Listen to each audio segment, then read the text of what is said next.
السلام عليكم ورحمة الله. كيليان مبابي نجم المنتخب الفرنسي يفاجئ المنتخب المغربي وأشرف حكيمي بعد الهزيمة من منتخب فرنسا، ويسخر من منتخبات أوروبا بسبب المنتخب المغربي.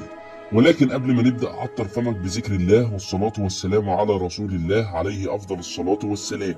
بعد خسارة المنتخب المغربي من المنتخب الفرنسي في قبل نهائي كأس العالم، ليضرب المنتخب المغربي موعدا مع المركز الثالث أمام المنتخب الكرواتي. فقد صرح نجم الكرة الفرنسي كيليان مبابي وأدلى بتصريحات بعد المباراة وقال: لعبنا أمام الحصان الأسود في المونديال، وهو المنتخب المغربي الذي فعل المعجزة في هذا المونديال، وفاز على كبار أوروبا مثل المنتخب البلجيكي والمنتخب الإسباني والمنتخب البرتغالي.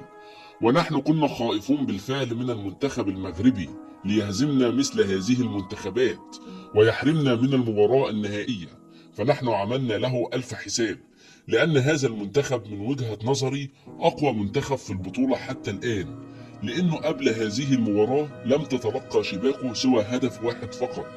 لم تستطيع منتخبات بلجيكا وأسبانيا والبرتغال وكرواتيا هز شباك المنتخب المغربي، فأرفع له القبعة لهذا المنتخب الكبير الذي فعل المعجزة في هذا المونديال.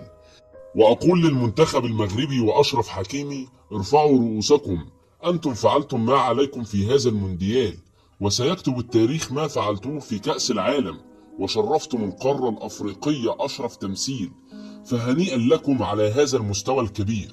واحنا كمصريين وعرب بنقول للمنتخب المغربي: أنتم رجال، ومنتظرين منكم يوم السبت القادم إن شاء الله الحصول على المركز الثالث والميدالية البرونزية.